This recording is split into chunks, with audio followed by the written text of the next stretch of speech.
आज लोग बाहर इतनी खुशी क्यों मना रहे हैं और मिठाई क्यों तकसीम कर रहे हैं? आज 15 रमज़ान को क्या हुआ था? आज 15 रमज़ान को हज़रत इमाम हसन अलैहिस्सलाम की विलादत का दिन है, जो हज़रत मोहम्मद सल्लल्लाहु अलैहि वसल्लम के नवासे और हज़रत अली और सैयदा बीबी पाक के बेटे हैं। हज़रत इमाम हसन का लक़ब क्या था? उनका मशहूर लक़ब था सिब्तुल नबी, जिसका मायनी है नबी के नवासे, और उनका दूसरा लक़ब था करीम अहले बैत, जिसका मायनी है अहले बैत के सबसे बड़े सखी। हज़रत मोहम्मद सल्लल्लाहु अलैहि वसल्लम को हज़रत इमाम हसन से कितनी मोहब्बत थी? हज़रत मोहम्मद सल्लल्लाहु अलैहि वसल्लम को हज़रत इमाम हसन अलैहिस्सलाम से बेहद मोहब्बत थी।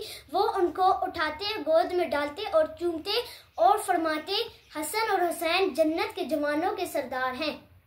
हज़रत इमाम हसन की सबसे बड़ी खूबी क्या थी? उनकी सबसे बड़ी खूबी सखावत और सब्र थी।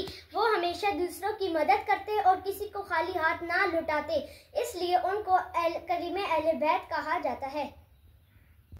अच्छा भाई, आप मुझे उनकी सखावत का कोई एक वाक़या सुनाए। एक दिन उनके पास एक आदमी आया, उसने उनसे रकम मांगी और हज़रत इमाम हसन अलैहिस्सलाम ने पूछा, बताओ तुम्हें कितनी रकम चाहिए? हज़रत उस आदमी ने कहा, जितनी आप दें उतनी काफ़ी है।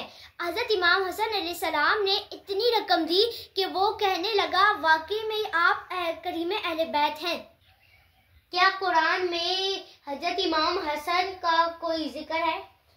जी हाँ, कुरान की एक सूरतुल दहर में है कि हज़रत इमाम हसन, हज़रत इमाम हुसैन, हज़रत अली और हज़रत बीबी पाक ने 3 दिन रोज़ा रखा। इफ्तार के वक्त तीनों दिनों में एक मस्कीन, एक यतीम और एक कैदी को खाना दे दिया। ये कुरान, अल्लाह ने ये इस कुर्बानी का वाक़या कुरान में तारीफ किया है। चलिए भाई, अब मैं आपसे एक सवाल पूछता हूँ, क्या आप मुझे कोई हज़रत इमाम हसन की फजीलत बयान कर सकते हैं? हज़रत इमाम हसन की बहुत सी फजीलतें हैं। उनमें से एक फजीलत ये है कि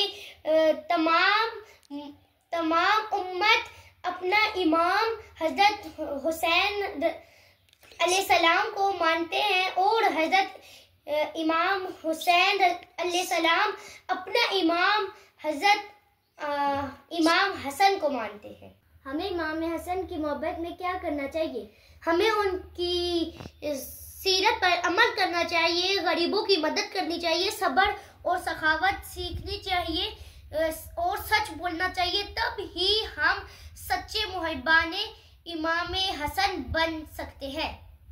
आप तमाम लोग भी हज़रत इमाम हसन अलैहिस्सलाम से मोहब्बत करें और उनकी सीरत पर अमल करें। अब दी ठंडक दिल दा चैन।